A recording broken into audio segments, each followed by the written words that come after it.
This is going to be a tough battle. Malakas ang kalaban. Delikado ang mission natin, kaya ngayon pa lang, magpaalam na kayo sa inyong mga mahal sa buhay.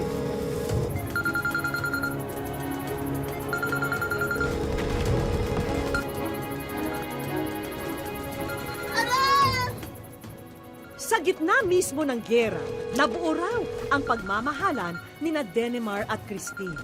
Kapwa sundalo ang magkasintahan at kakabit ng kanilang pag-iibigan, ang takot at pangamba na sa bawat misyong kanilang pinapasukan, ito na ang magiging dahilan ng kanilang huling pagkikita.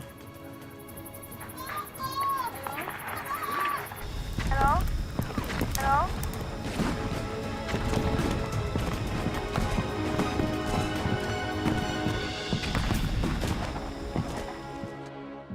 Ano nga ba ang mas matimbang?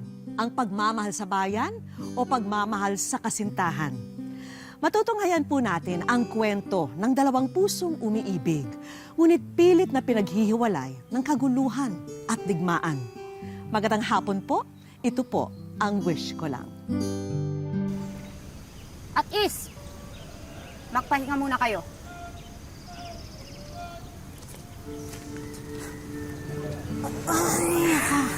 Hirap. Ganyan talaga. Okay nga. Pero onting tiis na lang kasi magiging future Christine Porcadilla ka na rin. Oo, tama. Oo, diba? Private Jennifer de los Santos. Oo. Pero, bagong bayan, nauhaw na ako. May tubig ka. Tama, tama. Nakalimutan ko sa loob eh. Sorry. Pagkakataon mo lang habang nakapain na sila. Ulan na. Busy kayo. Mamaya na lang. Hina mo naman, Brad. Nasa bakbakan, walang urungan. Pero pagdating pala sa TikTok pinag-uusapan, surrender agad. Di kasi... Sino? Tingnan mo. Ang cute kaya niya, please. Yung mukhang tuod. Ito siya. Yung cute na mo. Ito. Ay, magpaniwala. Ah, sige, magpaniwala. Miss, sorry. Napapansin ko kasi na parang nauuhaw kayo. Ito, miss, magtubig ka muna. Ay, thank you. Hindi ko tatanggihan to kasi uhaw na talaga ako. Promise. Lang.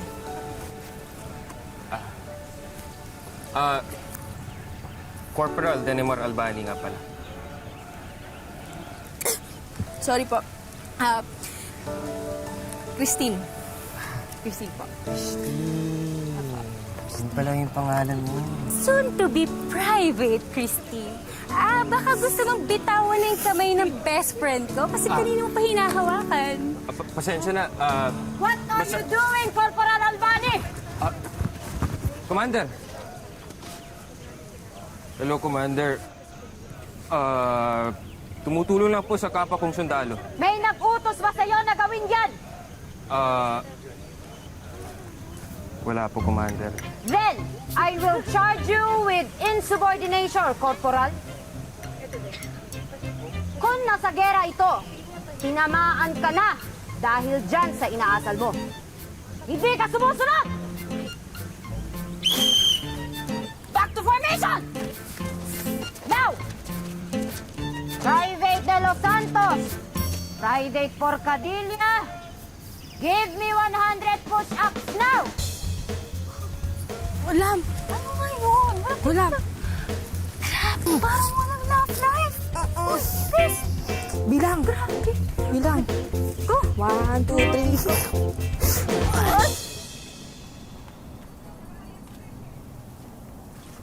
Aba, kanina pa nananalamin ng anak ko ah. May pinaghahanda ang labang ka ba? Ay, wala po na. Nag-aayos lang po. Nag-aayos ka eh. Ibibilad mo lang din naman sa araw. O, baka naman may nagpapatula sa maganda kong dalaga. Ay, wala. Nag-aayos lang. May manliligaw na agad. Gusto ko lang namang ipaalala sa'yo na hindi biro ang makipagrelasyon sa sundalong tulad mo rin, anak. Kung sundalo man yung nanliligaw sa'yo, ang bawat giyerang pinapasukan ninyo, nagiging giyera rin sa puso mo. Mahirap yung nag-aantay ka kung babalik pa ng buhay ang asawa mo. Gusto ko lang maging malinaw sa'yo ang papasukin mong laban, anak. Bili ako ng soft drinks.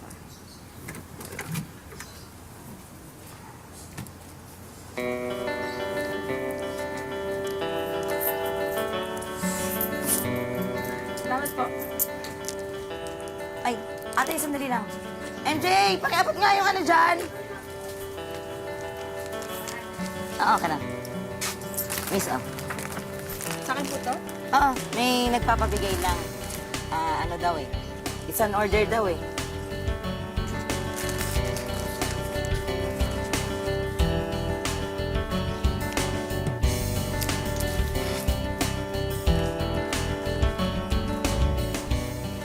Sinsin pagitan.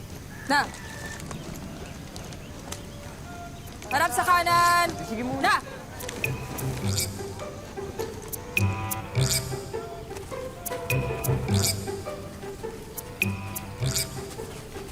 Harap sa kaliwa! Na!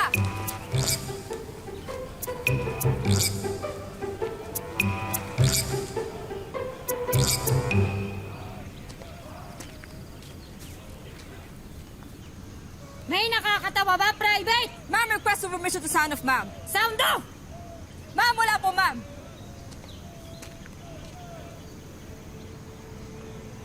Baka gusto ninyong ipaalala ko sa inyong lahat na gera ang pupuntahan natin. Pagdating sa laban, ang bayan ang inuuna. Private Porcadillas, ayan ang dapat na isinasa puso mo. Understand? Ma'am, request permission to sound of ma'am. Sound off! Ma'am, yes, ma'am. Nang dahil sa ginawa ng inyong kasama, 500 push-ups now! Except you!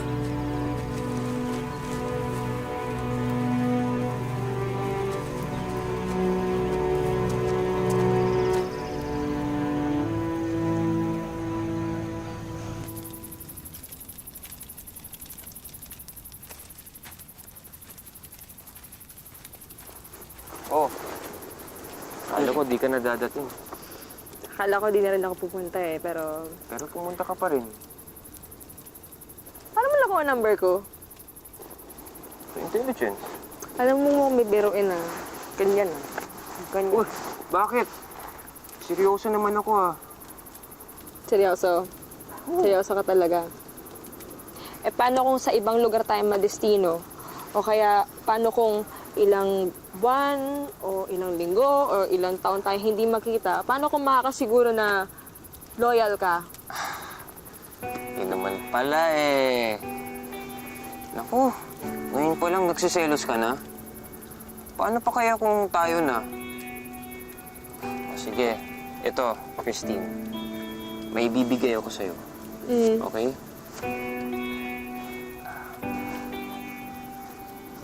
Itong kwintas na to. Hanggat suot-suot mo to, babalik at babalik ako sa'yo. Okay?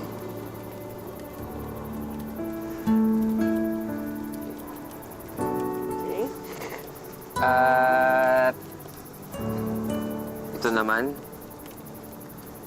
hanggat nasa akin pa to, ang ibig sabihin, sa'yo pa rin ako ng buong buo.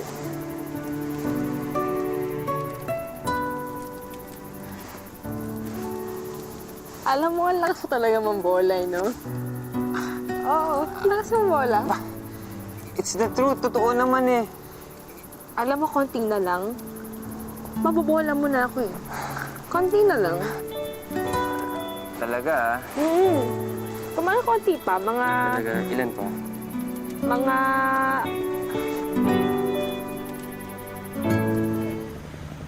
Dumating na din ang oras para sa totoong laban.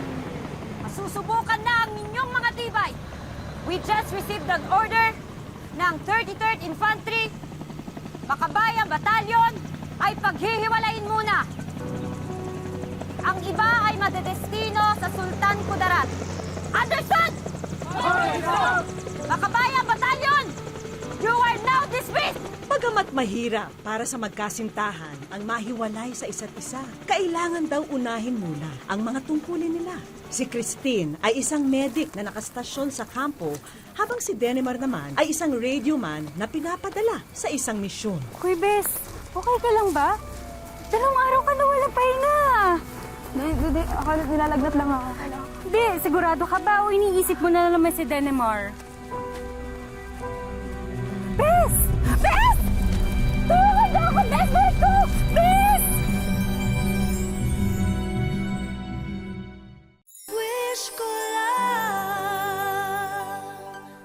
Nang dahil sa katapangan at kasipagan ni Christine, katawan naman niya ang bumigay nang dahil sa pagod at hirap na dinanas sa gitna ng digmaan. Ito na kaya ang rason upang patunayan ni Denemar sa kanya na kayang isantabi ang tungkulin, maipaglaban lang ang kanilang pagmamahalan?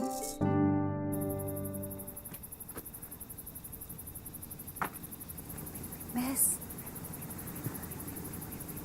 Bes. Oo. Ayan ka na naman, ha? Bawal ka muna tumayo. Magpahinga ka muna. Easy ka lang. Ano nangyari? Sabi ng doktor, masyado mo daw pinagod yung sarili mo. Kaya yan. Ang taas ng lagnat mo. Bes, masyado mo nang ginagalingan. Talaga. Si Denemar, alam niyo ba yung nangyari? Sorry, Bes. Nasa ibang probinsya siya kasama ng grupo niya, kaya malabo makadalaw yun sa'yo ngayon. Hindi ba siya nag-text? Kahit ano, wala siyang sinabi. Sorry, Bes.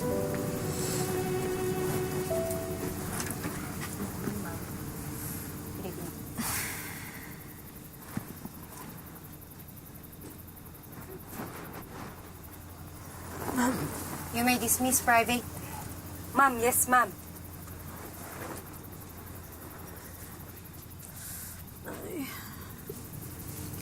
Nag-alala rin ako, sir. Alam ko ang pinagdadaanan mo ngayon. Hindi bawal ang makipagrelasyon sa kapwa-sundalo, pero hindi ito madali. Pinagdaanan ko na din yan. Ngayon pa lang sasabihin ko sa'yo na mahirap manalo sa laban diyan. Opo, ma'am. Kailangan ka namin sa field. Magpagaling ka, okay? Yes, ma'am.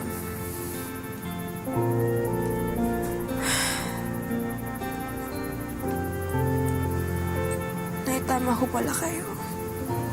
Ang hirap pala ng dalawang ipinaglalaban mo. Siguro, mas mabuti na yung nagkahiwalay kami ni Denemar. Para madali ko siya makalimutan. Anak, hindi naman ako tutol sa kung anong nararamdaman ng puso mo. Ayaw ko lang na masaktan ka. Basta ipangako mo sa akin na iingatan mo ang sarili mo. Apo, Nay.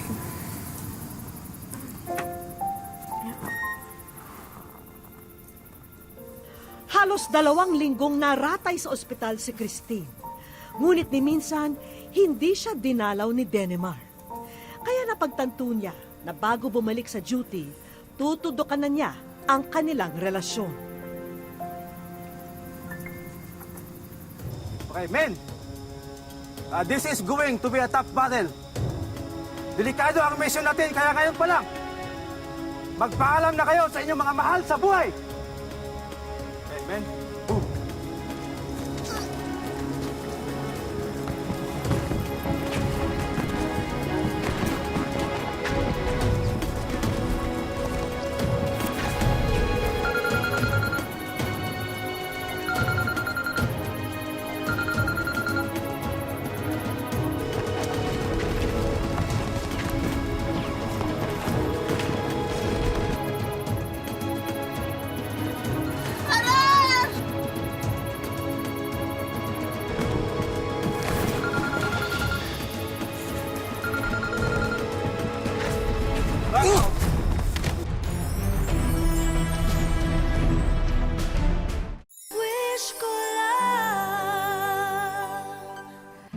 mang pinaghihiwalay ng kanilang tungkulin sina Denemar at Christine, ito rin ang naging tulay upang sila'y paulit-ulit na magkita.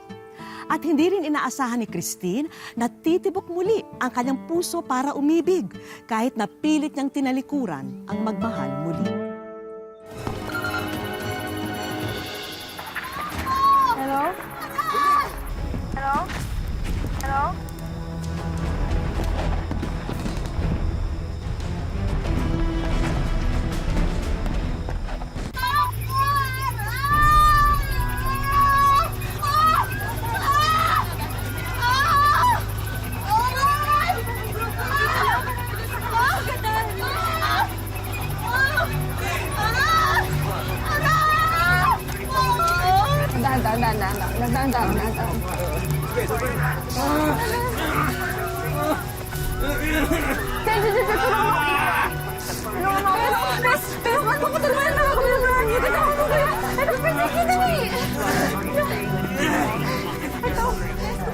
Pinangako man ni Christine na kalimutan na si Denemar.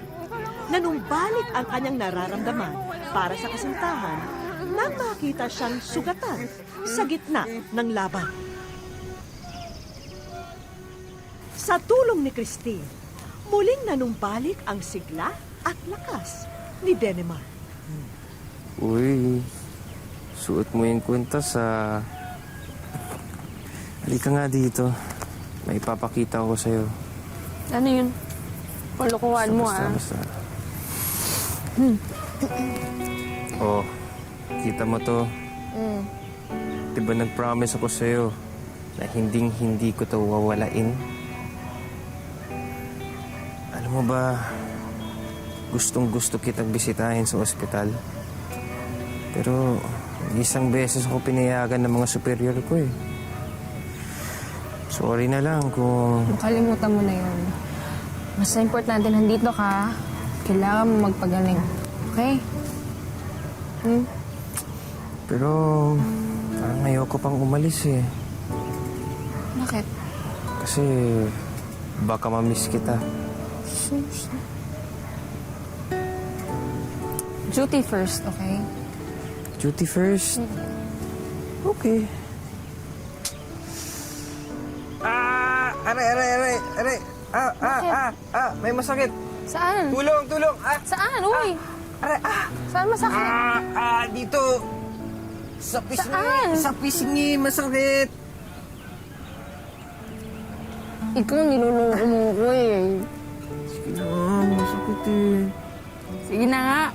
Isa lang Isa lang talaga. Kailangan ko pagaling. Yes, Commander. Promise. Promise? Oo, promise. Aray, medic? Oo. Medic, May problema tayo? parang gusto ko rin ng halik. Hoy! Gusto mo nito? Isa ka pa? Isa ka pa? Sakit din. Sa kanya ka magpahalik ko.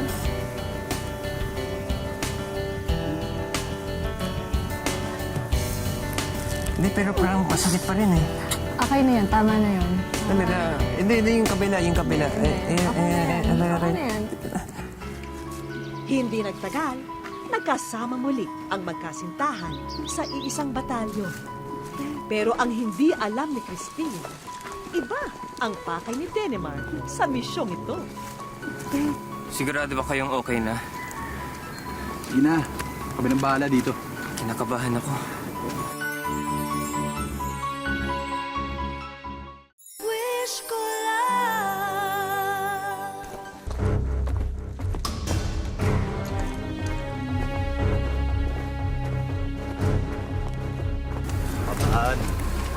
Yan.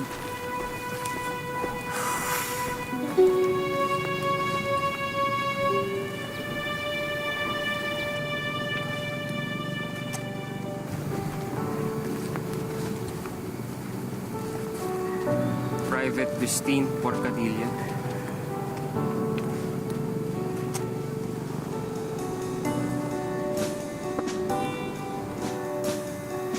Will you marry me?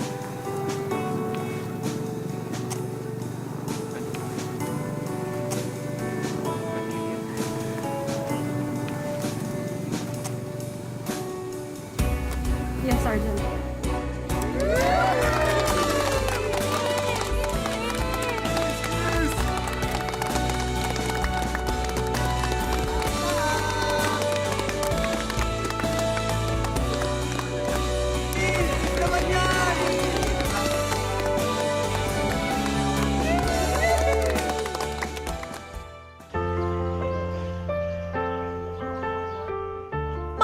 Isang buwan na ang nakakalipas mula nang ibigay ni Private Christine kay Corporal Denimar ang matamis niyang oo.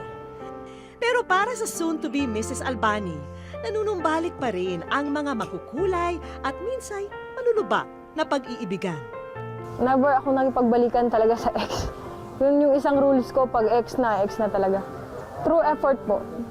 Effort din, nag-usap kami ng maayos na kaya mo bang magseryoso? Pag binalik na natin to, kailangan hindi na tong laro-laro ulit kasi never na to nag-fail na eh. Hindi na nga nag-work eh. Siyempre, mahirap talaga yun. Dahil sa ganito nga, pinagpipilian mo kung ano yung gusto mong mangyari sa buhay mo. O yung tungkulin mo ba o ang pag-ibig na nararamdaman mo. At kung marami mang mga millennial ngayon na walang forever ang madalas status sa social media, ibahin nyo ang pagkamasigasig ni Corporal Denimar.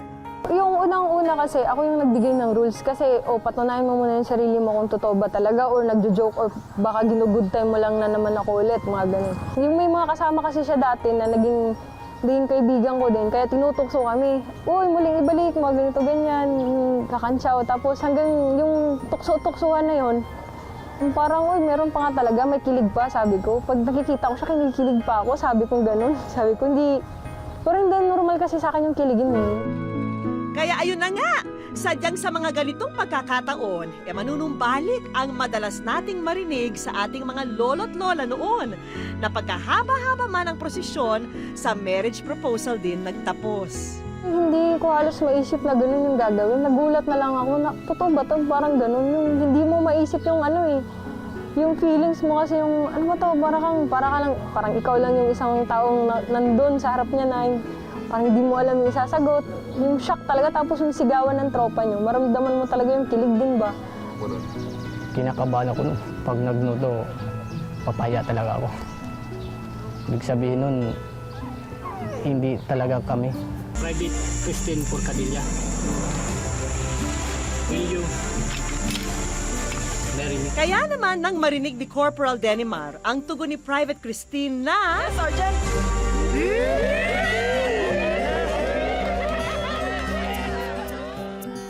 Animoy naging paraiso ang battleground kung nasaan sila ng mga oras na yon. Kahit ang bigat bigat yung dala mo, nakangiti ka ba habang naglalakad kayo pa uwi? Kasi yung maramdaman mo din sa kasama mo. Kasi hindi nga sila yung niluhudan eh. Pero yung ngiti nila, abot eh nga. Ganon din yung nararamdaman ko. Abot, langit yung tuwa ko, sir. Kasi mahal na mahal ko siya, sir eh. Kaya sayang-saya ako dun, sir. Doon, lalo niya akong minahal ng lubusan eh. Kumbaga, nasa 101% na eh. Congratulate natin si Corporal Denimar Albani at si Private Porcadilla. Maging ang battalion commander ng kanilang kampo, agad iginawad ang approval to marry para kina Denimar at Christine. May kasabihan na nga na all is fair in love and war. Sa pagkakataong ito, kailangan mong isantabi ang lahat ng pag-aalinlangan para pagtagumpayan ang isinisigaw ng iyong puso. Ito ang pinatunayan ng love story ni Denimar at Christine. Gusto ko lang i-express yung nararamdaman ko sa kanya. Kung gaano ko siya kamahal. At siguro, swerte na rin na ganito yung nangyari. Imposible yung babae mag-no sa kanya, promise. Samahan niyo kami, magpapatrolya po yung tropa ng 33rd IB. Dito po. Nakatakdang magpatrolya ang grupo ni Corporal Denimar, pero bago pa man sila makalabas ng kampo, isang pamilyar na tanawin ang bumungad sa kanila. Okay, men! Harap na sa likod! Na! Kayo ay nasa wish ko lang. Akala ko propose ulit! Tuwang-tuwa ako, sir, na hindi ko ma-expect, sir, na totoo pala yung may wish ko lang, sir. Overwhelming po talaga kasi. Doon na nga namin nalaman na sa isang buwan na pala ang plano nila para magpakasal. Pero wala pang nasisimulan na kahit anong preparasyon. Ang ideal gown ko siguro yung gusto ko, yung ako yung pinakamagandang babae sa araw na yun. Yun lang yung talagang pangarap ko. Buti na lang at nandyan ang Fabulous 3 ng Takurong Sultan Kudarat para bumak up. Dito sa isang event center, sunod kaming lumapag. Kasama rin ang ilang malalapit na tao sa buhay nila. At mas excited pa yata ang entourage nyo sa inyo Na-inspired ako doon sa story ninyo at naantig ako doon sa may nangyari. So, ako ay magbibigay sa'yo ng regalo. So, ako nung sasagot sa'yo ng gown. Isang wedding gown na nakadisplay ang bukod tangi niyang nilapitan.